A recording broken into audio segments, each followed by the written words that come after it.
Our bodies are radiating data, constantly radiating data.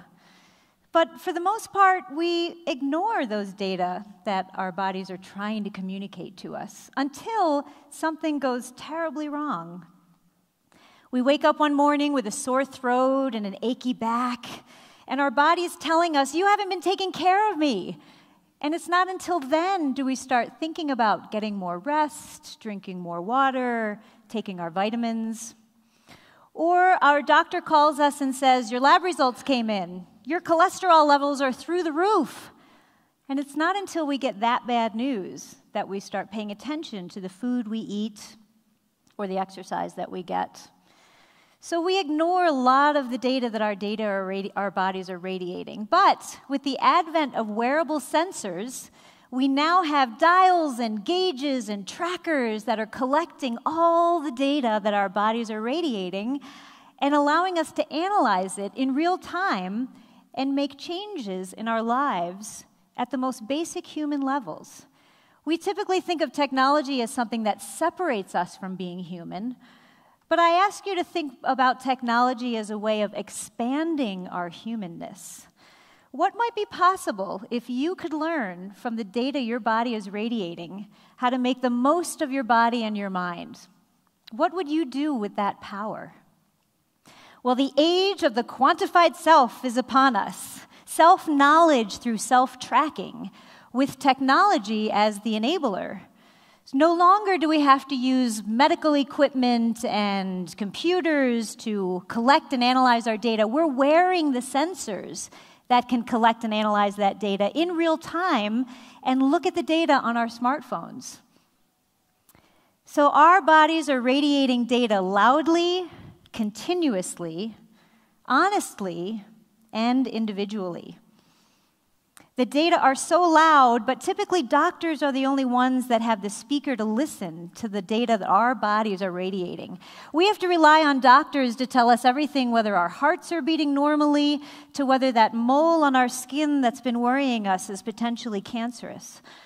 But now with these wearable sensors, you can simply connect something to the back of your smartphone, take your own EKG, and instantaneously get an image of your heart health without ever having to go to the doctor. There are now apps that are available that allow you to take a picture of that mole that's been bothering you on your arm, and it will algorithmically tell you whether you have at risk for cancer. And it will track that mole over time and let you know whether you should go to the doctor to discuss it with them. So our bodies are radiating data loudly, and now we have the speaker in our hands to listen to it ourselves. Our bodies are radiating data continuously, and that lets us look at how we change over time and allows us to improve ourselves over time. There are now apps available that can identify events in our lives that can change our mood. And by looking over time at our good days and our bad days, the days when we're sad, when we're happy, when we're most productive, we can identify the events and manipulate our environment to make us more happy and less sad and more productive.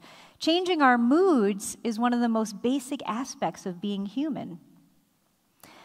And like it or not, the data from our bodies is as honest as it gets. We all feel that we have a pretty good handle on our stress levels, but Spire is a device that one wears that tracks your breathing patterns.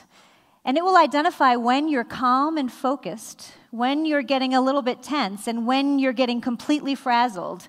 And when you get completely frazzled, it sends an alert to you and tells you to stop what you're doing, take 10 deep cleansing breaths, and it will honestly tell you when you're most focused.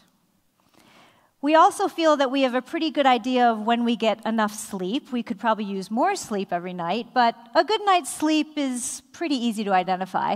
But when your wearable sensor tells you that you only reached deep sleep for 7 minutes and that you woke up 12 times during the night and you didn't even realize it, your wearable sensor is telling you honestly that you can make some improvements in your life on how to get deeper sleep. And finally, the data that's radiating from our bodies is individual as it gets. The data radiating from your body is very different than the data radiating from your body. For instance, every woman has a monthly cycle. And within one woman and across all women, that cycle changes very subtly each month, and fertility changes each month. Ovule Ring is a device that a woman wears that continuously tracks those changes every month, and when she's most fertile, it sends an alert to her smartphone. Now, this is a wearable sensor that is empowering women to decide when to conceive a child, the most primitive aspect of being a human. So let me tell you a little bit about the most connected man in the world. His name is Chris Dancy, and on any given day, he's wearing 20 or 30 wearable sensors. They're connected to his body, they're connected to his house, they're connected to his dog. And when he was being interviewed, he started talking about a time in his childhood, and he got very emotional. And at that moment, all the lights in his house started flickering. And he stopped what he said, and he closed his eyes, and he started the sentence over again and told the story in a different way. That was the wearable sensor that he's been using to try to keep his tension down and his emotional level more intact. He also is wearing a wearable sensor that whenever he loses his temper at home, classical music starts playing throughout the house, so that he knows to take a step back and reanalyze what he's saying and how he's handling the situation. He also has a sensor in his bedroom that can tell him the exact air temperature and airflow that will provide him with the soundest night's sleep. So in the process of all these improvements, he also lost over 100 pounds. Now, he didn't do this with an activity tracker or a nutrition app. He learned through all these wearable sensors that his calorie intake was directly correlated with the people he was with and the lighting in the restaurants where he went. So by changing these two triggers, he was able to lose 100 pounds without even dieting. And he would never have known these triggers if he weren't tapping into these technologies. So Chris is, of course, trying to find a better version of himself, which we all are, for us, but we're also using technologies to find better versions for others. There are now activity and monitors for babies that will tell us when their diaper is wet, if they're breathing normally throughout the night, and even some early indicators of autism. So with technologies like this, we become better parents. There's a shoe that Alzheimer's patients can wear that track the number of steps they take, and when they reach outside of the perimeter of the home, an alert is sent to their caretaker, letting them know that they may be wandering a little bit too far away. So with this technology, we become better caretakers. And then there are the pheromone sensors. Yes, pheromones. Those wonderful chemicals that we all produce and secrete and are direct correlation with romantic compatibility. Well, scientists are developing pheromone sensors which will compare your pheromones with everyone else's in the room so that you can beeline directly over to your soulmate and never have to sift through those Match.com profiles ever again. And so with this technology, we become better mates. Now, I'm certainly not suggesting that we all go out and wear 20 sensors for the next 5 years, but think about these technologies as training wheels to allow us to improve our lives in many different ways. So about 1/3 of consumers are abandoning their wearable sensors within 6 months of using them, and it's not due to them losing interest. Behavioral modification is occurring. They can then remove those sensors, removing the training wheels, and they maintain that enriched life that the technology enabled them to have. And really, all these technologies are doing are 3 basic premises that we're all sort of searching in these lives these days: to be more mindful of our bodies, to be more aware of the surroundings that affect our lives, and to be more present in this world. And so technology is allowing us to become more human in these ways.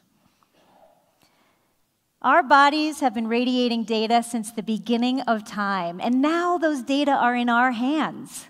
Not only can we become healthier and more productive, but we can become better parents, better caretakers, better lovers, better humans. We all hear that we're only using about 10% of our human capabilities, so our future selves can be tenfold better than our current selves.